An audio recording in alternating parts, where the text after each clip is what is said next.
నమస్కారం, డిఆర్టీవీ న్యూస్ కి స్వాగతం. హెడ్లైన్ చూద్దాం.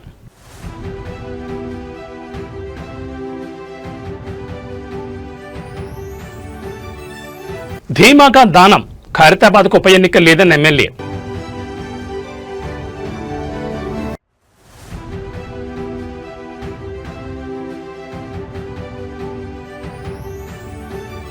శాంతియుత బాటలో తెలంగాణ, 2 ఏళ్లలో 721 మంది మావోయిస్టుల లొంగిబాటు.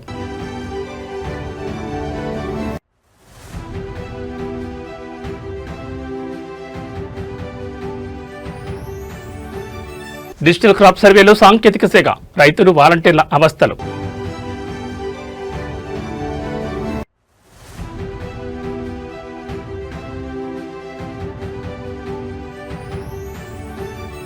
ప్రపంచ కప్ వీక్షణలో ఆల్ టైమ్ రికార్డ్, డిజిటల్ తెరలపై భారత్ సునామీ. ఇక డీటెయిల్స్ చూస్తే తెలంగాణ రాజకీయాల్లో ఇప్పుడు అందరి కళ్ళు స్పీకర్ కోర్టుపైనే ఉన్నాయి. ముఖ్యంగా ఫిరాయింపు ఎమ్మెల్యేల అనర్హత పిటిషన్లపై తీర్పు ఎప్పుడెప్పుడు వస్తుందా అని అటు రాజకీయ వర్గాలు ఇటు సామాన్య ప్రజలు ఆసక్తిగా గమనిస్తున్నారు. ఈ తరుణంలో ఖైరతాబాద్ ఎమ్మెల్యే దానం నాగేందర్ చేసిన వ్యాఖ్యలు ఇప్పుడు హాట్ టాపిక్ గా మారాయి.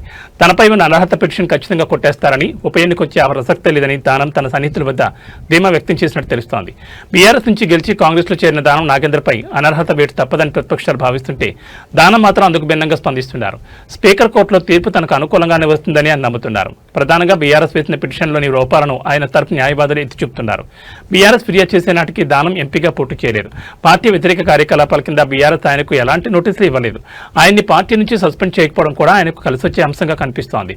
కేవలం దానం మాత్రమే కాదు, స్టేషన్ గన్పూర్ ఎమ్మెల్యే కడియం శ్రీహరి విషయంలోనూ ఇదే తరహా క్లీన్ చిట్ వచ్చే అవకాశం ఉందని రాజకీయ వర్గాల్లో ప్రచారం జరుగుతోంది. ఇప్పటికే 8 మంది ఎమ్మెల్యేల పిటిషన్లను స్పీకర్ కొట్టివేసిన నేపథ్యంలో ఇప్పుడు దానం కడియంల విషయంలో కూడా అదే రిపీట్ అవుతుందన్నది చర్చనీయాంశంగా మారింది. అయితే ఈ వ్యవహారంపై బీజేపీ, బీఆర్ఎస్ ఊరుకుని వెళ్లలేవు. ఒకవేళ స్పీకర్ కనుక పిటిషన్ను కొట్టివేస్తే న్యాయ పోరాటం చేస్తామని ప్రతిపక్షాలు హెచ్చరిస్తున్నాయి. దానికి కూడా తాను సిద్ధమేనని, నేరుగా జనరల్ ఎన్నికలకే వెళ్తామని దానం నాగేందర్ స్పష్టం చేస్తున్నారు. మరి స్పీకర్ గడ్డం ప్రసాద్ కుమార్ తన నిర్ణయాన్ని ఎప్పుడు వెలువరిస్తారు? హైకోర్టు ఆదేశాల ప్రకారం నిర్ణీత గడువులోగా ఎలాంటి తీర్పు వస్తుంది అనేది వేచి చూడాలి. మన సంస్కృతి, మన సాంప్రదాయాన్ని కాపాడే బాధ్యత మనందరిపైన ఉంది. కాబట్టి సంక్రాంతి వేడుకలు నెక్లెస్ రోడ్ లో అంబేద్కర్ గారి స్టాచ్యూ పక్కన ముఖ్యమంత్రి గారి చేతుల మీదుగా, దానికి మేము డిప్యూటీ సీఎం గారిని, మన ఇన్ఛార్జ్ మినిస్టర్ గారిని, కల్చరల్ మినిస్టర్ గారిని, మన అందరినీ కూడా మేము ఆహ్వానించడం జరిగింది. ఈ వేడుకలు చాలా ఘనంగా, ఏదైతే మన సంక్రాంతి వేడుకలు ఎలా జరుగుతాయో అన్ని మొత్తం రాష్ట్ర వ్యాప్తంగా మన ఎక్కడెక్కడ మన తెలుగు వారు ఉంటారు, అదే రీతిలో ముగ్గుల పోటీలు కానీ, పతంగులు ఎగిరేసేటువంటి కార్యక్రమం, ముగ్గుల పోటీలు మాకు 12 తారీఖు పెట్టాము. అదే రోజు డిస్ట్రిబ్యూషన్ ఉంటుంది. 12, 13 ఇంకా డిసైడ్ చేయలేదు, చెప్తారు వాళ్ళు, పేపర్లో ఇస్తారు. దాని తర్వాత 14 తారీఖు నాడు ముఖ్యమంత్రి గారు వచ్చి సంక్రాంతి వేడుకల్లో పాలు పంచుకుంటారు. వారితో పాటు కేబినెట్ సహచరులు వస్తారు. అందరు కూడా పెద్ద సంఖ్యలో పతంగులు ఎగిరేయడానికి ఆ శక్తి ఉన్నవారు వచ్చి ఎగిరేసుకోవచ్చు. తెలంగాణలో తుపాకీ గర్జనలు తగ్గి జనజీవన స్రవంతిలో వెలుగులు నిండుతున్నాయి. ఒకప్పుడు ఉద్యమాలకు ఊపిరిపోసిన నేలపై ఇప్పుడు మావోయిస్టుల ఉనికి నామమాత్రంగా మారుతోంది. తెలంగాణను మావోయిస్టు రహిత రాష్ట్రంగా ప్రకటించుకునేందుకు అడుగు దూరంలో ఉన్నామన్న సంకేతాలు స్పష్టంగా కనిపిస్తున్నాయి. గత 2 ఏళ్లలో ఏకంగా 721 మంది మావోయిస్టులు లొంగిపోవడం ఇప్పుడు దేశవ్యాప్తంగా చర్చనీయాంశంగా మారింది. లొంగిపోయిన వారికి పారదర్శకమైన పునరావాస పద్ధతులు అమలు చేయడం, క్షేత్రస్థాయిలో మావోయిస్టుల కుటుంబ సభ్యులతో సమన్వయం చేసుకుంటూ వారిని జనజీవన స్రవంతిలోకి తీసుకురావడం, ఎక్కడా ఆర్భాటం లేకుండా శాంతియుత మార్గంలో మావోయిస్టుల ప్రాబల్యాన్ని తగ్గించడం, కేవలం 2 ఏళ్లలో 721 మంది లొంగిపోవడం అంటే అది పోలీసు యంత్రాంగంపై పెరిగిన నమ్మకానికి నిదర్శనం. డీజీపీ శివధర్రెడ్డి అనుసరిస్తున్న ఈ సైలెంట్ స్ట్రాటజీ ఇప్పుడు శాంతియుత తెలంగాణ స్వప్నాన్ని సాకారం చేస్తోంది. మావోయిస్టుల కుటుంబ సభ్యులు సైతం పోలీసుల చొరవను వేణోళ్ల కొనియాడుతున్నారు. ఏది ఏమైనా అభివృద్ధి పదంలో దూసుకుపోతున్న తెలంగాణకు ఈ శాంతియుత వాతావరణం మరింత బలాన్నిస్తుంది.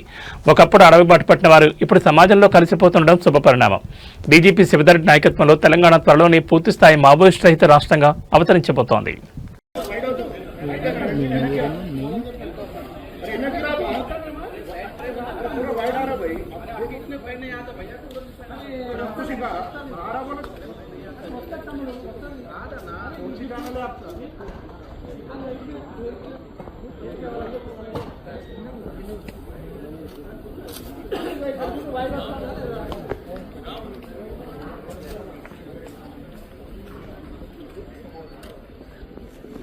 విద్యుత్ నియంత్రణ మండలి నిర్వహించిన బహిరంగ విచారణ అధికారులకు చుక్కలు చూపించింది. శనివారం జరిగిన ఈ విచారణలో ఎస్పీడీసీఎల్ అధికారుల పనితీరుపై వినియోగదారులు నిప్పులు చెరిగారు. సుమారు 94 మందికి పైగా ఫిర్యాదుదారులు కమిషన్ ముందు తమ గోడు వెళ్లబోసుకున్నారు.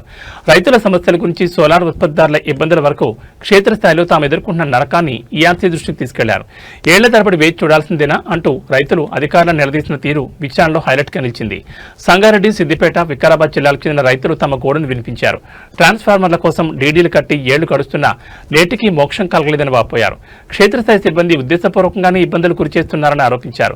దీనిపై స్పందించిన కమిషన్ వెంటనే ట్రాన్స్ఫార్మర్లు మంజూరు చేయాలని అధికారులను ఆదేశించింది. సోలార్ నెట్ బిల్డింగ్ విధానంలో మార్పులు చేసి ఉత్పత్తిదారులను ఇబ్బంది పెడుతుండటంపై ఈఆర్సీ తీవ్ర ఆగ్రహం వ్యక్తం చేసింది. నిబంధనలను ఎలా మారుస్తారని అధికారులను నిలదీయడమే కాకుండా సోలార్ ఉత్పత్తిదారులను ప్రోత్సహించాలని స్పష్టం చేసింది. లీడ్ అన్లాక్ విధానంతో సామాన్యులకు విద్యుత్ బిల్లులు తడిసి మోపడవుతున్నాయని ఫిర్యాదులు వెలువెత్తాయి. డబుల్, ట్రిపుల్ బిల్లులపై నిపుణుల కమిటీతో అధ్యయనం చేయించాలని వినియోగదారులు కోరగా ఈఆర్సీ ఇందుకు సానుకూలంగా స్పందించింది. మొత్తానికి విద్యుత్ అధికారుల నిర్లక్ష్యంపై ఈఆర్సీ విచారణ ఒక వేదికైంది. ప్రజల నుంచి వచ్చిన ఫిర్యాదులపై కమిషన్ సీరియస్ కావడంతో క్షేత్రస్థాయిలో మార్పు వస్తుందని వినియోగదారులు ఆశిస్తున్నారు. మరి ఈ ఆదేశాల తర్వాత అధికారుల తీరులో మార్పు వస్తుందో లేదో చూడాలి.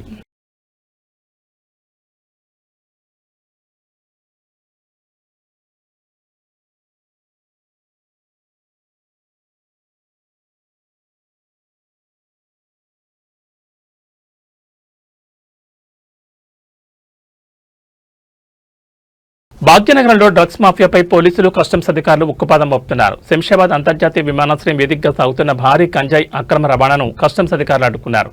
కౌలాలంపూర్ నుంచి గుట్టుచప్పుడు కాకుండా తరలిస్తున్న కోట్లాది రూపాయల విలువైన డ్రగ్స్ ను స్వాధీనం చేసుకున్నారు. అటు నగరం నడిబొడ్డున ముషీరాబాద్లోనూ హ్యాష్ ఆయిల్ ముఠాగుట్టట్టయింది. శంషాబాద్ ఎయిర్పోర్ట్లో కస్టమ్ తనిఖీల్లో విదేశీ డ్రగ్స్ వెలుగు చూశాయి. కౌలాలంపూర్ నుంచి వచ్చిన ఇద్దరు ప్రయాణికుల కదలికలపై అనుమానం వచ్చిన అధికారులు వారిని క్షుణ్ణంగా తనిఖీ చేశారు. వీరి వద్ద సుమారు 9 కిలోల అత్యంత ఖరీదైన హైడ్రోపోనిక్ గంజాయి బయటపడింది. అంతర్జాతీయ మార్కెట్లో దీని విలువ 3 కోట్ల రూపాయలపైనే ఉంటుందని అంచనా వేస్తున్నారు. నిందితులను అదుపులోకి తీసుకున్న అధికారులు ఈ స్మగ్లింగ్ వెనుక ఉన్న అంతర్జాతీయ ముఠా లింకులపై ఆరా తీస్తున్నారు. మరోవైపు నగరంలో హ్యాష్ ఆయిల్ విక్రయిస్తున్న ఇద్దరు వ్యక్తులను పోలీసులు అరెస్ట్ చేశారు. జేఆర్ ప్రదీప్ అనే వ్యక్తి నుంచి విజయ్ కుమార్ అనే వ్యక్తి హ్యాష్ ఆయిల్ కొనుగోలు చేస్తుండగా పోలీసులు రెడ్ హ్యాండెడ్ గా పట్టుకున్నారు. వారి వద్ద నుంచి 367 గ్రాముల హ్యాష్ ఆయిల్, ఒక బైక్ మరియు 3 మొబైల్ ఫోన్లను స్వాధీనం చేసుకున్నారు. యువతను లక్ష్యంగా చేసుకుని సాగుతున్న ఈ మాదక ద్రవ్యాల దందాను అరికట్టేందుకు పోలీసులు నిఘా తీవ్రతరం చేశారు. డ్రగ్స్ రహిత నగరంగా మార్చేందుకు ఒకవైపు యాంటీ నార్కోటిక్స్ బ్యూరో శ్రమిస్తుంటే మరోవైపు నిందితులు కొత్త మార్గాల్లో డ్రగ్స్ నగరానికి చేరవేస్తున్నారు. తాజా ఘటనలతో విమానాశ్రయంతో పాటు సరిహద్దు చెక్పోస్టు వద్ద తనిఖీలు మరింత కట్టుదిట్టం చేశారు. నిందితుల వెనుక ఉన్న సూత్రధారులు ఎవరనే కోణంలో విచారణ కొనసాగుతోంది.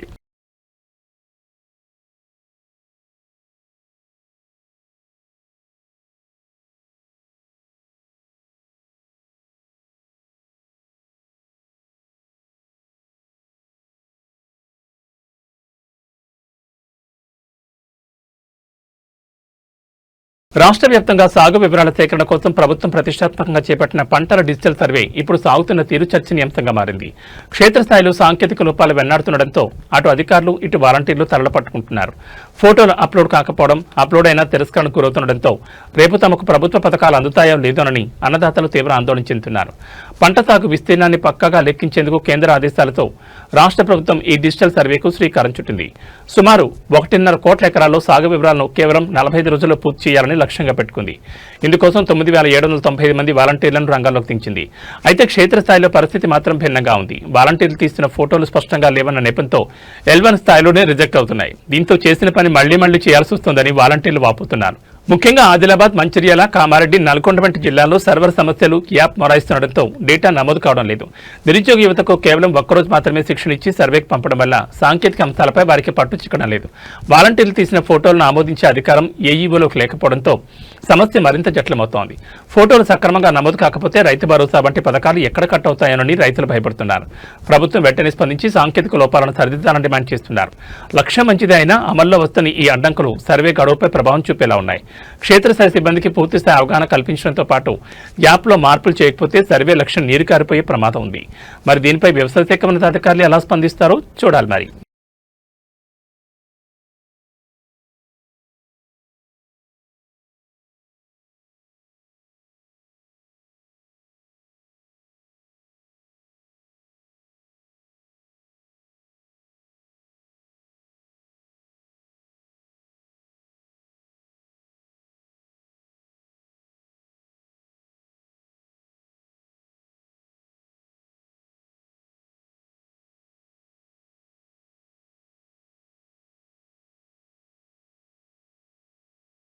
రాయలసీమ రాజకీయాలకు గుండెకాయ లాంటి రాజంపేట నియోజకవర్గంలో ఇప్పుడు అసలైన రాజకీయం మొదలైంది. ప్రత్యర్థులతో పోరాటం కంటే సొంత గూట్లోనే సాగుతున్న వార్ ఇప్పుడు హాట్ టాపిక్ గా మారింది.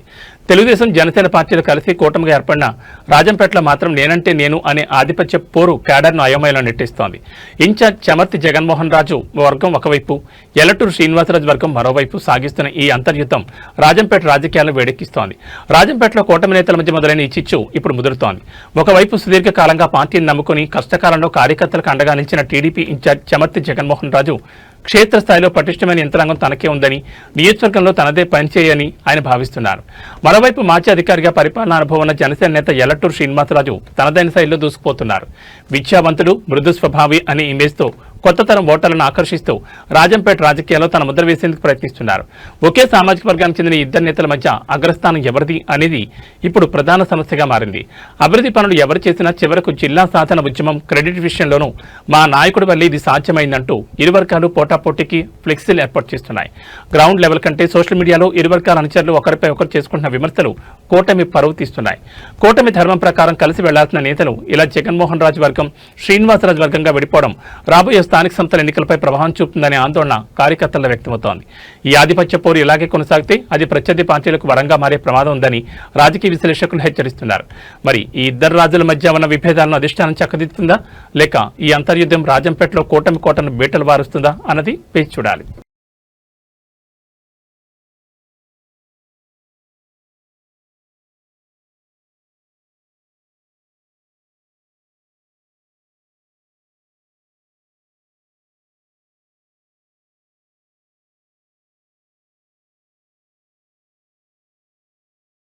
ప్రకృతి రక్షణ కవచాలుగా నిలిచే మరాడవులు ఇప్పుడు మృత్యుపాసనలు చిక్కుకున్నాయి. బాపట్ల జిల్లా పెదగంజాం పల్లెపాలెం వద్ద సముద్ర తీరం కబ్జా కోరల్లో చిక్కి విలువెల్లాడుతోంది. బడాబాబుల అధికారులను ముడుపులతో లోబర్చుకుని జీవ వైవిధ్యాన్ని నిలువున పూర్తి చేస్తున్నారు. మత్స్యకారుల జీవనోపాధిని దెబ్బతీస్తూ సాగుతున్న ఈ అక్రమ రొయ్యల చెరువుల దందాపై ఇప్పుడు రాష్ట్ర అత్యున్నత న్యాయస్థానం ఆగ్రహం వ్యక్తం చేసింది.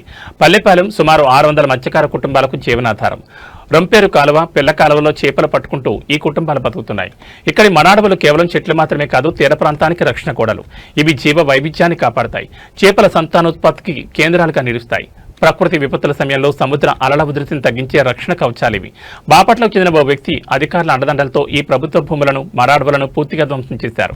మురుగు కాలువలను సైతం పూడ్చివేసి అక్రమంగా రొయ్యల చెరువుల నిర్మాణానికి తెగబడ్డారు. స్థానికులు అడ్డుకున్న ఆగని ఈ అకృత్యాలపై పల్లెపాలానికి చెందిన వల్లపని ఉదయభాస్కర్ అనే మత్స్యకారుడు హైకోర్టులో పిటిషన్ వేశారు. కోస్టల్ రెగ్యులరైజేషన్ జోన్ నిబంధనలను తొంగలో తొక్కి సాగిస్తున్న ఈ నిర్మాణాలపై న్యాయస్థానం సీరియస్ అయింది. ఉదయభాస్కర్ ఫిర్యాదును స్వీకరించిన హైకోర్టు తక్షణమే రొయ్యల చెరువుల నిర్మాణాన్ని నిలిపివేయాలని మధ్యంతర ఉత్తర్వులు జారీ చేసింది.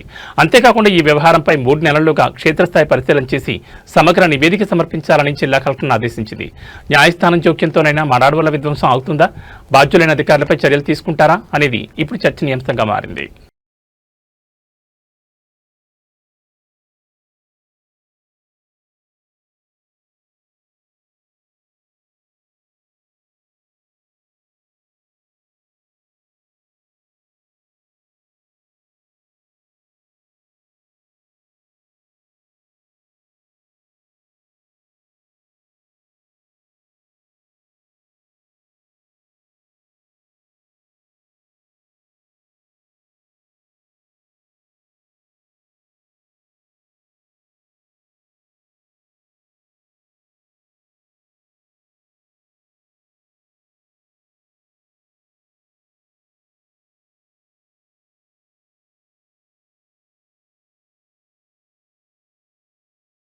ఆంధ్రప్రదేశ్ రాజకీయాల్లో అన్నాచెల్లెళ్ల మధ్య పోరు మరోసారి బహిర్గతమైంది. వైసీపీ అధినేత జగన్ లక్ష్యంగా ఏపీ కాంగ్రెస్ చీఫ్ షర్మిల విమర్శనాస్త్రాలు సంధించారు. తూర్పుగోదావరి జిల్లాలో నిర్వహించిన ఉపాధి హామీ పరిరక్షణ యాత్రలో ఆమె జగన్ 5 ఏళ్ల పాలనను చీల్చెండారారు. మద్యపాన నిషేధం నుంచి ప్రత్యేక హోదా వరకు ప్రతి అంశంలోనూ జగన్ రాష్ట్రానికి అన్యాయం చేశారని మండిపడ్డారు. దేవరపల్లి మండలం దుద్దుకూరు వేదికగా షర్మిల జగన్ ప్రభుత్వంపై తీవ్రస్థాయిలో విరుచుకుపడ్డారు. ముఖ్యంగా రాష్ట్రంలో పెరిగిన డ్రగ్స్, లిక్కర్ మాఫియాలపై ఆమె నిప్పులు జరిగారు. జగన్ హయాంలో నాసిరక మద్యంతో ప్రజల ఆరోగ్యాన్ని పాడు చేసి ఆదాయాన్ని కొలగొట్టారని విమర్శించారు. రాష్ట్రంలోకి కంటైనర్ల కొద్దీ మాదక ద్రవ్యాలు రావడానికి గత ప్రభుత్వమే కారణమని ఆరోపించారు.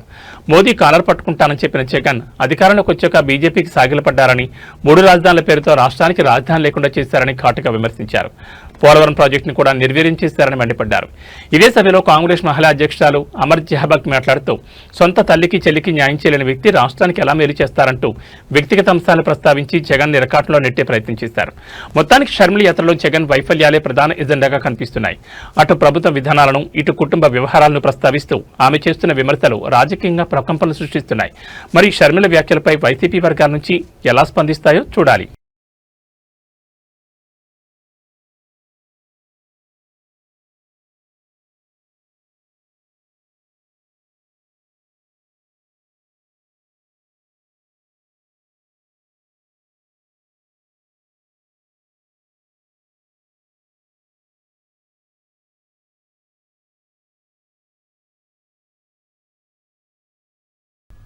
జగన్మోహన్ రెడ్డి గారు చేసింది లిక్కర్ మాఫియా. అసలు ఓన్లీ క్యాష్ పద్ధతిలో, అంటే డిజిటల్ పేమెంట్స్ అనేదే లేకుండా, ఈ డిజిటల్ యుగంలో అసలు డిజిటల్ పద్ధతే లేకుండా ఓన్లీ క్యాష్ పద్ధతిలో లిక్కర్ అమ్మిన సర్కారు ఏకైక సర్కారు భారతదేశంలో ఒక్క ఆంధ్రప్రదేశ్ జగన్మోహన్ రెడ్డి గారి సర్కారు మాత్రమే. అంత నాసిరకం మద్యము తయారు చేశారు. ఇప్పుడేమో జగన్మోహన్ రెడ్డి గారు ఆ టైంలో నాసిరకం మద్యం తయారు చేశారు. ఆ టైంలో కంటైనర్లలో డ్రగ్స్ మన రాష్ట్రానికి దిగుబడయ్యాయి. ఇంత అన్యాయంగా, ఇంత విచ్చలవిడిగా డ్రగ్స్ మద్యము మన సమాజంలో ఉన్నాయి కాబట్టే ఆడవాళ్ల మీద అత్యాచారాలు కూడా అంత ఎక్కువగా జరుగుతున్నాయి. ఆంధ్రప్రదేశ్ ముఖ్యమంత్రి చంద్రబాబు నాయుడు ఇవాళ నంద్యాల జిల్లాలో పర్యటిస్తున్నారు. డోన్ నియోజకవర్గంలో నిర్వహించే పలు అభివృద్ధి కార్యక్రమాల్లో ఆయన పాల్గొంటారు. ముఖ్యంగా రైతులకు ఎంతో కాలంగా ఎదురుచూస్తున్న పట్టాదారు పాస్ పుస్తకాలను స్వయంగా పంపిణీ చేయనున్నారు. ఈ పర్యటనకు సంబంధించి ముఖ్యమంత్రి కార్యాలయం ఇప్పటికే పూర్తిస్థాయి షెడ్యూల్ను విడుదల చేసింది. ముఖ్యమంత్రి పర్యటన ఉదయం 10 గంటలకు అమరావతి నుంచి ప్రారంభం కానుంది. డోన్ నియోజకవర్గంలోని కొత్తబురుజు గ్రామానికి సీఎం చేరుకుంటారు. ఉదయం 11:35 నుంచి మధ్యాహ్నం 1:30 వరకు అక్కడ నిర్వహించే గ్రామసభ మరియు ప్రజావేదిక కార్యక్రమంలో పాల్గొంటారు.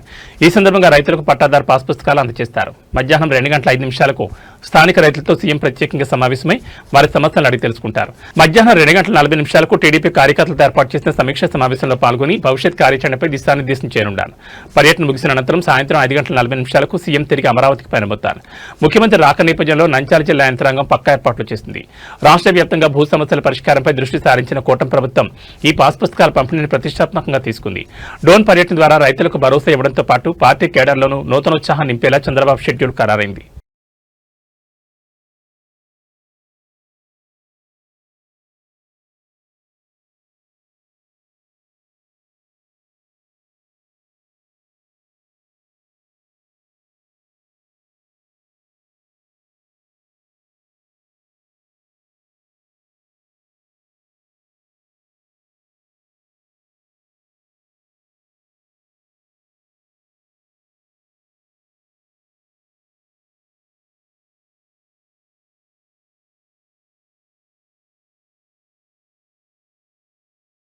ఆంధ్రప్రదేశ్లో వైద్య సేవలను మరింత వేగవంతం చేసేందుకు కూటమి ప్రభుత్వం ఆర్టిఫిషియల్ ఇంటెలిజెన్స్ ఏఐ సాంకేతికతను అందిపుచ్చుకుంటోంది. రాష్ట్ర వ్యాప్తంగా ఎంపిక చేసిన 18 ప్రభుత్వ ఆసుపత్రుల్లో ఏఐ ఆధారిత పైలట్ ప్రాజెక్టును ప్రారంభించినట్లు ఆరోగ్య శాఖ మంత్రి సత్యకుమార్ యాదవ్ వెల్లడించారు. సుమారు 40 అత్యాధునిక పరికరాల ద్వారా స్క్రీనింగ్, వ్యాధి నిర్ధారణ పరీక్షలు నిర్వహిస్తున్నారని తెలిపారు. దీనివల్ల సమయం ఆదా కావడమే కాకుండా ఖచ్చితత్వంతో కూడిన చికిత్స అందుతుందని ఆయన పేర్కొన్నారు. ముఖ్యంగా విశాఖపట్నం, అనంతపురం, గుంటూరు వంటి ప్రధాన ఆసుపత్రుల్లో ఈ ప్రయోగాత్మక పరీక్షలు జరుగుతున్నాయి. దగ్గు ద్వారా టీబీని గుర్తించడం, ఏఐ కెమెరాలతో సర్వైకల్ క్యాన్సర్ నిర్ధారణ, గుండె జబ్బులు, చిన్నపిల్లల్లో నరాల సంబంధిత సమస్యలను పసిగట్టడం వంటి వినూత్న సేవలు ఇందులో ఉన్నాయి. రోగులు, వైద్యుల సంభాషణను రికార్డు చేయడం ద్వారా వైద్య చరిత్రను విశ్లేషించడం మరో విశేషం. ఈ పైలట్ ప్రాజెక్ట్ ఫలితాలను త్వరలోనే ముఖ్యమంత్రి చంద్రబాబు నాయుడుకు నివేదిక రూపంలో అందించి రాష్ట్ర వ్యాప్తంగా విస్తరించాలని ప్రభుత్వం భావిస్తోంది.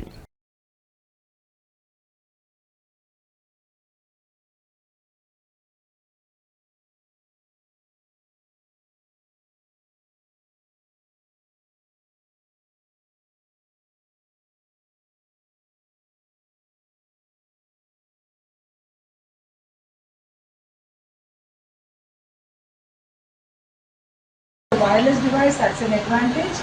Another thing is it's portable. The third important thing is it is tracings also can interpret and take necessary action. So this Bharat మరోసారి విశ్వవిజేతగా నిలిచింది. సొంత గడ్డపై టీమిండియా టీ20 ప్రపంచ కప్ను ముద్దాడి చరిత్ర సృష్టించింది. అయితే ఈ విజయం కేవలం మైదానానికే పరిమితం కాలేదు, డిజిటల్ స్క్రీన్లపై కూడా సునామీ సృష్టించింది. స్ట్రీమింగ్ ప్లాట్ఫామ్ జియో హాట్స్టార్లో గతంలో ఎన్నడూ లేని విధంగా వ్యూవర్షిప్ రికార్డులు బద్దలయ్యాయి. ఏకంగా 100 కోట్ల మంది భారత్ గెలుపును లైవ్లో వీక్షించి సరికొత్త చరిత్రను లిఖించారు.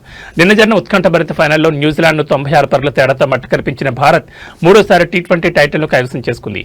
ఈ మ్యాచ్ సాక్షిగా జియో హాట్స్టార్లో సరికొత్త రికార్డులు నమోదయ్యాయి. న్యూజిలాండ్ చివరి వికెట్ పడే సమయానికి ఏకకాలంలో 74.5 కోట్ల మంది మ్యాచ్ను వీక్షించారు. ఇది 2023 వన్డే ప్రపంచ కప్ ఫైనల్ రికార్డులను ఎంతో దూరంలో నెట్టేసింది. మ్యాచ్ ప్రారంభంలో రిక్కీ మార్టిన్ షోకి 2.1 కోట్లుంటే ఇన్నింగ్స్ బ్రేక్ సమయానికి 44.3 కోట్లకు చేరింది. పోస్ట్ మ్యాచ్ ప్రెజెంటేషన్ సమయానికి వీక్షకుల సంఖ్య అక్షరాల 82.1 కోట్ల పెరగడం విశేషం.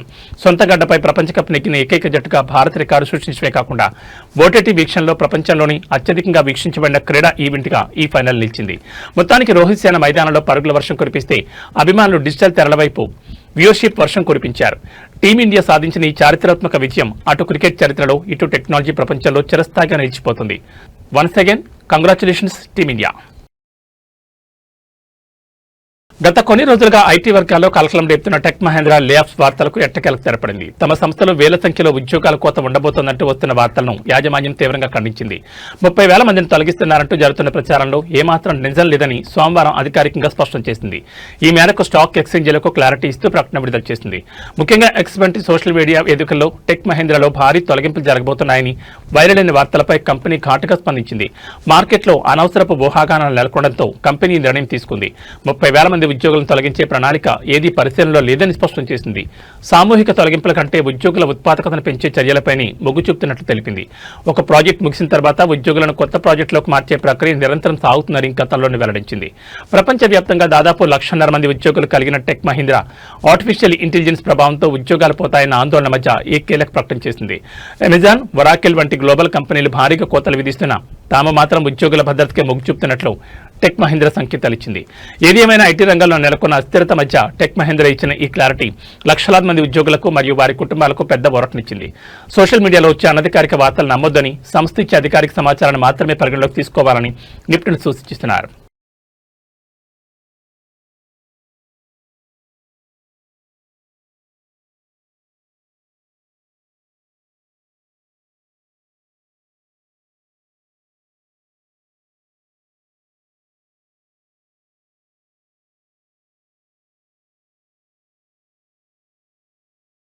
South India star heroine Trisha మరోసారి వార్తల్లో నిలిచారు. ఈసారి సినిమా షూటింగ్లతో కాదు, సోషల్ మీడియా వేదికగా ఆమె ఇచ్చిన ఒక పవర్ఫుల్ కౌంటర్తో కోలీవుడ్ వర్గాల్లో హీట్ పెంచారు. ఎవరి పేరు ఎత్తకుండానే తనపై అనుచిత వ్యాఖ్యలు చేసిన ఒక ప్రముఖ దర్శకుడికి త్రిష గట్టిగానే బుద్ధి చెప్పారు. మైక్ ఉందని ఏది పడితే అది వాగితే అది మీ మూర్ఖత్వాన్ని చూపిస్తున్నట్టు ఆమె చేసిన పోస్ట్ ఇప్పుడు నెట్టింట వైరల్ అవుతోంది. ఈ వివాదానికి బీజం పడింది ఒక అవార్డుల వేడుకలో. దర్శకుడు ఆర్ పార్థిబన్ అక్కడ త్రిష ఫోటోను చూపిస్తూ ఈ కుందవైని కొద్ది రోజులు ఇంట్లోనే ఉంచాలి, బయటకు రానివ్వకూడదంటూ కామెంట్ చేశారు. ఈ వ్యాఖ్యలపై త్రిష ఇప్పుడు నిప్పులు చెరిగారు. చేతిలో మైకున్నంత మాత్రాన ఎవరూ తెలివైన వాళ్ళు అయిపోరని, అలాంటి మాటల్లో హాస్యం ఉండదని త్రిష మండిపడ్డారు. అసభ్యకర పదజాలం వాడడం వల్ల అవతలి వ్యక్తి కంటే మాట్లాడే వారి విజ్ఞత, సంస్కారమే బయటపడుతుందని ఘాటుగా స్పందించారు. తన ప్రమేయం లేకుండా చివరి నిమిషంలో తన పేరుని ఈవెంట్లో చేర్చడంపై కూడా ఆమె అసహనం వ్యక్తం చేశారు. ఇటీవల దళపతి విజయ్తో కలిసి త్రిష ఒక వెడ్డింగ్ రిసెప్షన్కు హాజరయ్యారు.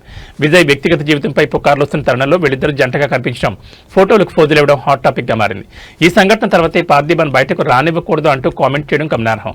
ఈ నేపథ్యంలోనే త్రిష ఇప్పుడు అంత ఘాటుగా స్పందించినట్లు సినీ విశ్లేషకులు భావిస్తున్నారు. సాధారణంగా వివాదాలకు దూరంగా ఉండే త్రిష ఈ స్థాయిలో రియాక్ట్ అవ్వడం కోలీవుడ్ లో చర్చనీయాంశమైంది.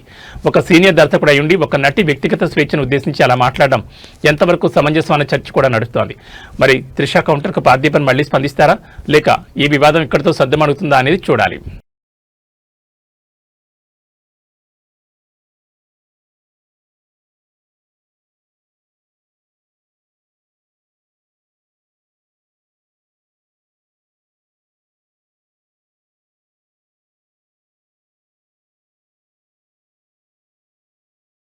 న్యూస్ ముగించే ముందు హెడ్లైన్స్ మరోసారి.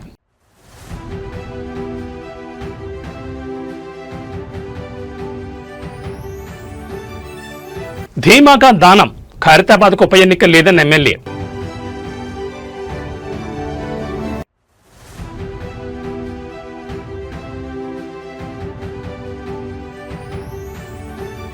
శాంతియుత బాటలో తెలంగాణ, 2 ఏళ్లలో 721 మంది మావోయిస్టుల లొంగిబాటు.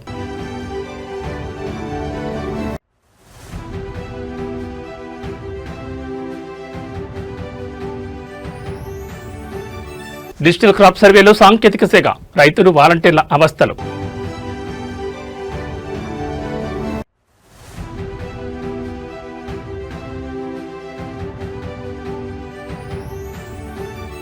ప్రపంచ కప్ వీక్షణలో ఆల్ టైమ్ రికార్డ్, డిజిటల్ తెరలపై భారత్ సునామీ.